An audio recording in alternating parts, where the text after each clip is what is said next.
What's up? Have you ever been in love? So in love. Let me tell you about my love story. So, of course, when you think about it, you think it sounds depressing because I lost the love of my life. I lost them forever. But no, I reflect on we had such good memories. I mean, I think about it every day, and I'm always going to.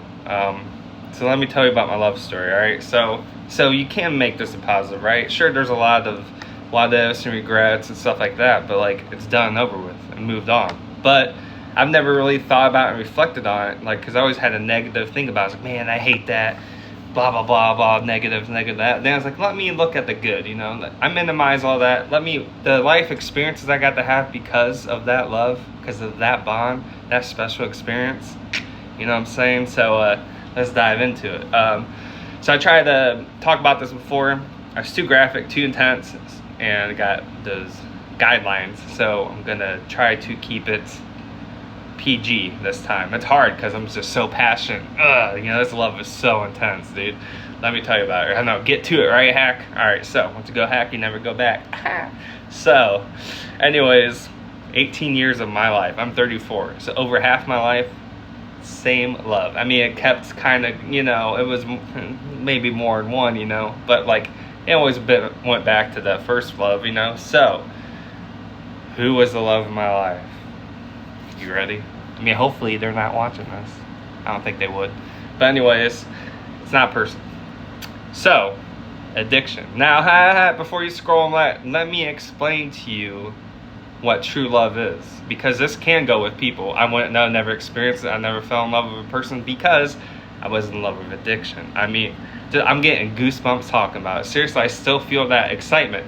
Now, I do not miss the substances, gambling, drinking, and hugging. I don't know if I can say the word because I have to be careful on the guidelines, but hugging, what rhymes with that? Yeah. So when I say Coca-Cola, it's cola. Yeah, I used to call it Pepsi back in my day. So that's what I mean by that. And then drinking, I think I can say that. Gambling, I think I can say that. Anyways, started when I was 16, 2007, 420 on 2007. Watched Pineapple Express, super bad. Man, I want to drink, I want to smoke, whatever. I did on that day. Fell in love with beer pong or whatever. I was obsessed with beer pong. I chose beer pong over girls. It was crazy, dude. Chose drinking over girls.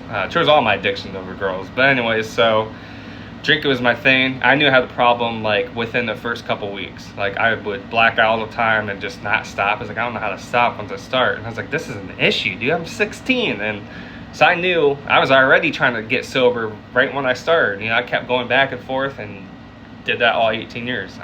I didn't realize, but I fell in love at first sip, first taste.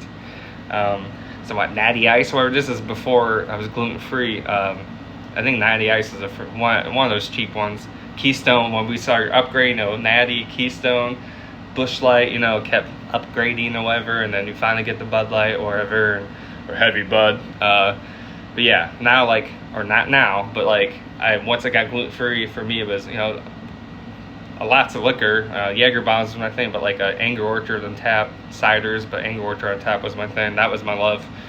So all of it was. And then, so drank, whatever, got a bunch of trouble, all this kind of stuff. Didn't care about the consequences, and it didn't matter to me. I was in love, dude. We had that bond.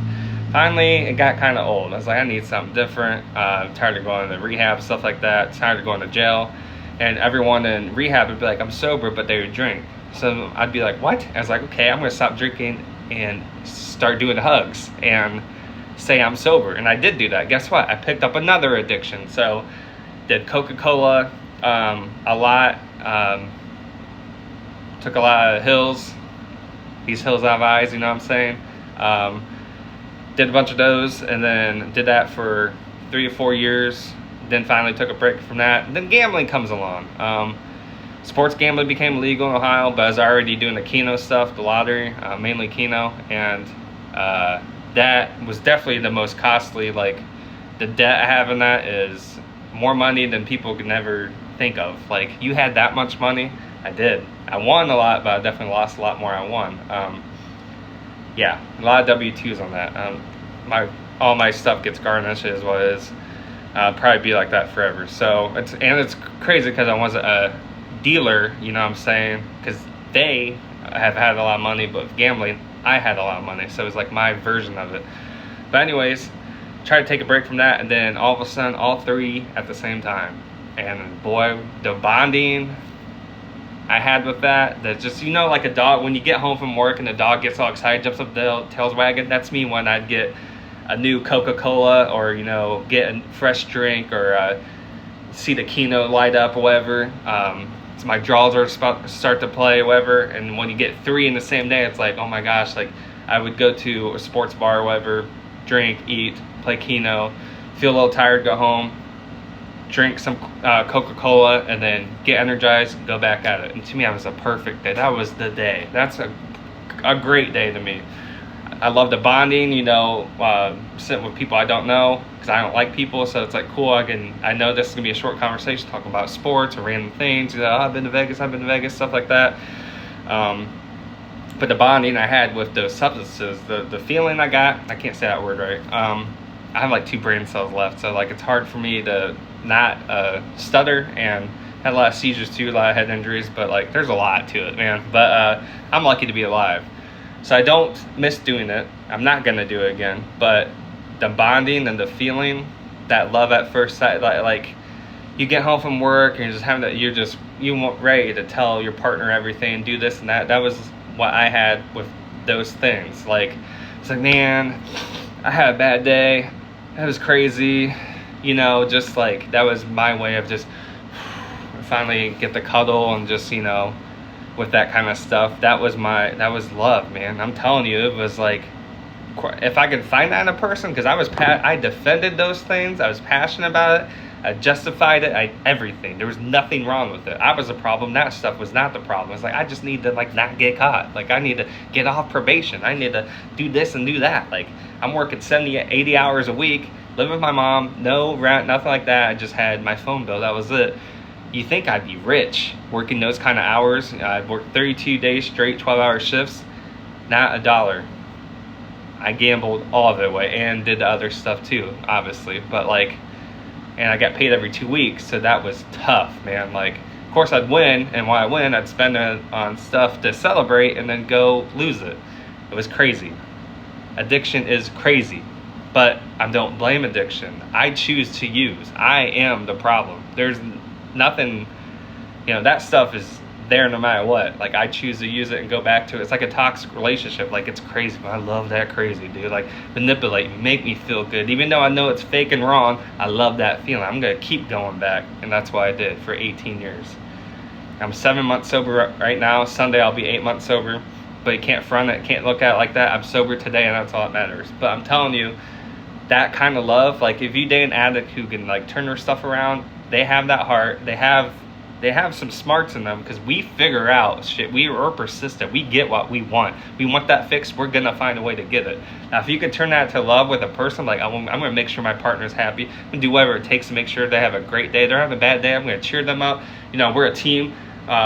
Whatever they feel like, we lift each other up. You know, oh, she can't do this. Well, I'm gonna help her do that. He can't do it. I'm gonna help him do that. Like a team. You're only strong as your weakest link. Like, I feel like if I could find that in a person, the love of my life, I mean, 2 broken souls, 2 just people complete each other kind of thing. Like, I know that's like cliche, whatever, like, don't need it, but at the same time, like, I feel like that would be such power, like a power couple. Like, I know I got that love in me, because I'm telling you, I did whatever it took to be with my love, and sure, I got it. I mean, in the craziest ways. You know, we all, anyway, if you know any addict, we have the craziest stories. Like, how in the hell did you pull, like, you weren't even working for how many years, like, how?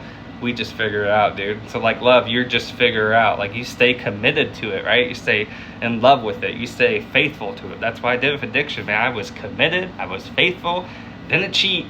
I was with it 18 years straight. So I know I could be committed, right? I know I could be consistent. Now, how about we turn that to positive? So that's, to me, that's true love. Just doing whatever it takes to make it work, to get that fix, to get that high, to get that love, you know, in a positive way with a person. But yeah, I'm getting all like amped to this. I miss the feeling. I don't miss the substances. But hopefully one day I can find that feeling in a person. Who knows? But yeah, that's the love of my life. Figured I'd share that with you. Thanks for watching. Bye. I'm getting too excited. Yeah.